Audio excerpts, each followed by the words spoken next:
आज आप लोग के लिए बहुत ही प्यारा सा हम लोग लेके आए हैं फागुन गीत। होली में फागुन के फागुन का महीना चला है, उस समय की गीत हम लोग लेके आए हैं और हम सारी बहनें गा रहे हैं। आप लोग सुनिएगा, अपना आशीर्वाद प्यार दिला दीजिएगा।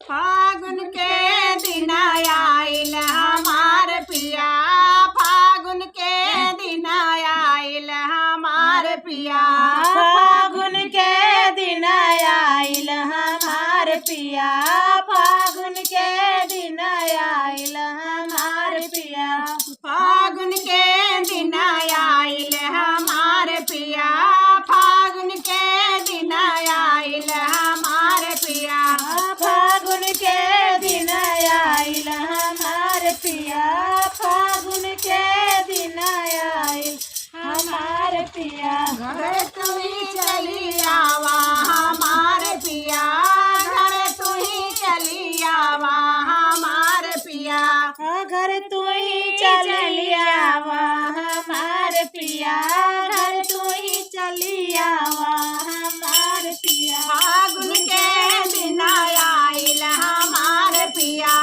फागुन के दिन आइल हमार पिया, फागुन के दिन आइल हमार पिया, फागुन के दिन आइल हमार पिया। आलू भंटा सस्ता भइल बा, आलू भंटा सस्ता भइल बा, गरही में बौरी लगावा हमार पिया, गरई में बौरी लगावा हमार पिया, गरही में बौरी लगावा हमार पिया, गरई में बौरी लगावा हमार पिया, गरही में चोखा बनावा हमार पिया, गरई में चोखा बनावा हमार पिया।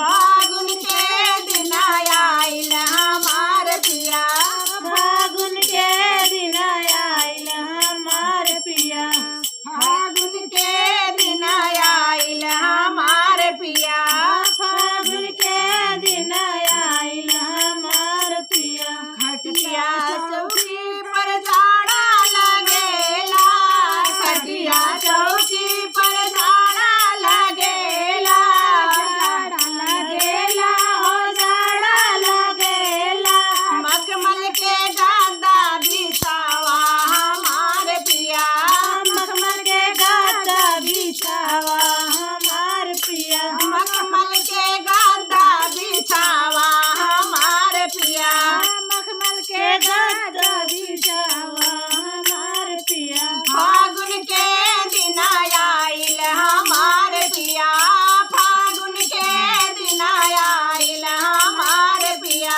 फागुन के दिन आइल हमार पिया, फागुन के दिन आइल हमार पिया। गंगा जमुनावा संगम भइल बा, गंगा जमुनावा संगम भइल बा, संगम भइल बा हो संगम भइल बा, संगम भइल बा, संगम भइल बा, संगम भइल बा हो संगम भइल बा।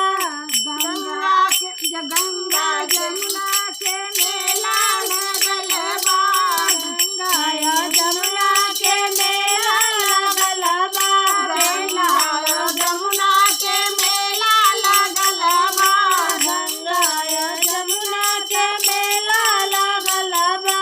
सैया डुबकी लगावा हमार पिया, सनई में डुबकी लगावा हमार पिया, सैया में डुबकी लगावा हमार पिया, संगई में डुबकी लगावा हमार पिया। फागुन के दिन आइल हमार पिया, फागुन के दिन आइल हमार पिया, फागुन के दिन आइल हमार पिया, फागुन के दिन आइल हमार पिया, फागुन के दिन आइल हमार पिया, फागुन के दिन आइल हमार पिया, फागुन के दिन आइल हमार पिया, फागुन के दिन आइल हमारे पिया। जय श्री राम।